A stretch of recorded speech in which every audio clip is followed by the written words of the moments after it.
Tirupati town bank డైరెక్టర్లు బ్యాంకును బారుగా మార్చిన ఘటన ఆలస్యంగా వెలుగులోకి వచ్చింది. ఎన్నికల ముందు bank vice chairman Vasudeva Yadav బ్యాంకులో తన కోసం ప్రత్యేక గదిని ఏర్పాటు చేసుకున్నాడు. నిత్యం తన అనుచరులతో ఆ గదిలోకి వెళ్లి మద్యం సేవించి తమను వేధింపులకు గురి చేసినట్లు ఉద్యోగులు వాపోతున్నారు. తన రూమ్లో ఉన్న మద్యం బాటిళ్లను చూపించారు. ప్రస్తుతం దీనికి సంబంధించిన వీడియో సోషల్ మీడియాలో వైరల్గా మారింది. బ్యాంకులో మద్యం సీసాలు బయటపడడంపై ఉన్నతాధికారులకు ఉద్యోగులు ఫిర్యాదు చేశారు. మరోవైపు బ్యాంక్ చైర్మన్ రామారావు తన వాహనానికి ఓ ప్రైవేటు డ్రైవర్ను పెట్టుకుని జీతం బ్యాంకు ద్వారా చెల్లించినట్లు తెలుస్తోంది.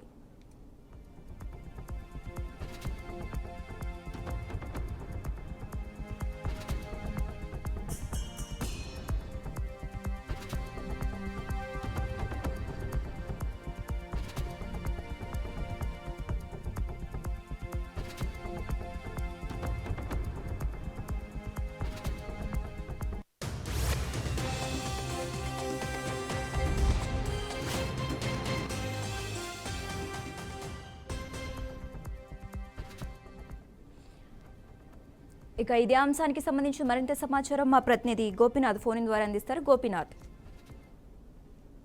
తిరుపతి టౌన్ బ్యాంకు ఒక చరిత్ర అనేది ఉంది. ఇప్పటికే కూడా గత 100 సంవత్సరాల పైన కూడా బ్యాంకు అంటే ఒక చరిత్ర బ్యాంకులో గత వైసీపీ ప్రభుత్వంలో అక్రమాలు భారీగా చోటు చేసుకోవడం జరిగింది. అయితే బ్యాంకులో అక్కడ ఉన్నటువంటి చైర్మన్, వైస్ చైర్మన్ వీళ్ళు వాళ్ళ కన్సర్నల్లో బ్యాంక్ ని ఒక బార్ లాగా మార్చేయడం జరిగింది. ఎన్నికల సమయంలో దాదాపుగా 3 నెలల పాటు కూడా బ్యాంకులోనే వైసీపీకి సంబంధించినటువంటి అక్రమాలు పెద్ద ఎత్తున చోటు చేసుకోవడం జరిగింది. అక్కడే ఒక 2-3 గదుల్ని ఏర్పాటు చేసుకుని అక్కడే మద్యం బాటల్లో మాంసం ఇవన్నీ కూడా తెప్పించుకొని రకరకాల కార్యాచరణ ప్రణాళికలన్నీ కూడా అక్కడే కార్యక్రమాలన్నీ కూడా చేయడం జరిగింది.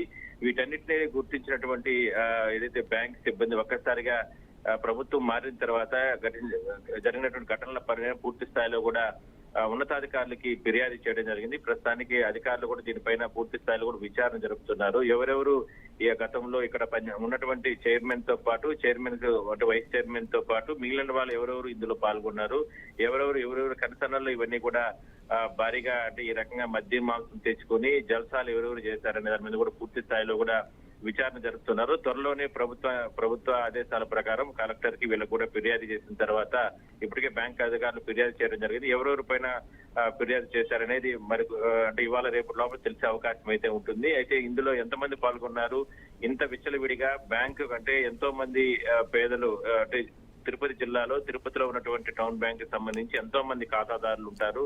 వాళ్ళ నిత్యం కూడా కార్యకలాపాలు జరుగుతూ ఉంటాయి.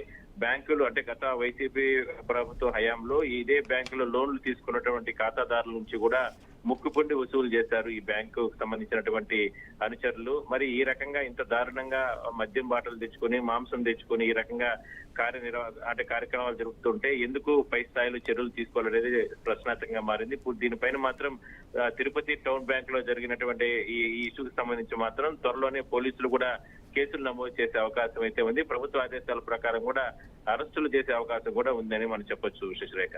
Okay right, thanks for updates Gopinath.